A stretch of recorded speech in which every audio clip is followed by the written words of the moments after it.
అసెంబ్లీకి వెళ్ళడానికి ఆయనకి భయం అండి. అసెంబ్లీకి వెళ్ళడానికి భయం. ఎందుకంటే అసెంబ్లీలోకి వెళ్ళారనుకోండి, పబ్లిక్ సమస్యలన్నీ కూడా గత 5 సంవత్సరాలు నువ్వేం చేసావు? నువ్వు రైతుల్ని పట్టించుకున్నావా? లేదా మహిళల మీద అత్యాచారం జరుగుతుంటే పట్టించుకున్నావా? లేదా ఎస్సీ ఎస్టీలందరినీ చంపి డోర్డీలో ఇస్తే పట్టించుకున్నావా?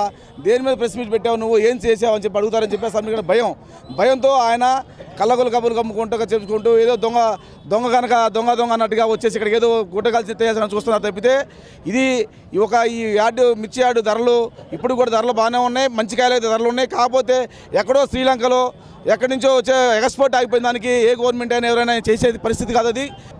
ఇవాళ గుంటూరు మిర్చి యార్డులోకి మాజీ ముఖ్యమంత్రి అనబడేటువంటి జగన్మోహన్ రెడ్డి ప్రజల మీద ఏదో రైతుల మీద అభిమానం పొలినట్టుగా ఇవాళే రైతుల సమస్యలు ఆయన దృష్టికి వచ్చినట్టుగా వస్తూ ఉన్నాడు. ఇది జనం నమ్మే పరిస్థితి కాదు. ఎందుకంటే గతంలో చూశారు కాబట్టి ఒకసారి అంటే అతని మాటలు నమ్మి ఒకసారి ముఖ్యమంత్రి చేస్తే రైతులకు కానీ కార్మికులకు కానీ సమాజంలో ఉద్యోగస్తులకు కానీ అనేక ఇబ్బందులకు గురి చేస్తే గతంలో 11 సీట్లకే పరిమితం చేసి నీ వద్దు నాయనా, నీ పరిపాలన వద్దు, నీ పరిపాలన ఆలోచన వద్దు, నీ విధానం కరెక్ట్ కాదు, ప్రజా వ్యతిరేకం అని చేదించుకొని బయటికి పంపిస్తే ఇవాళ బయట ఉన్నటువంటి వ్యక్తి మళ్ళా జనం మా దగ్గర ఉన్నారనేటువంటి ఏదో జనాన్ని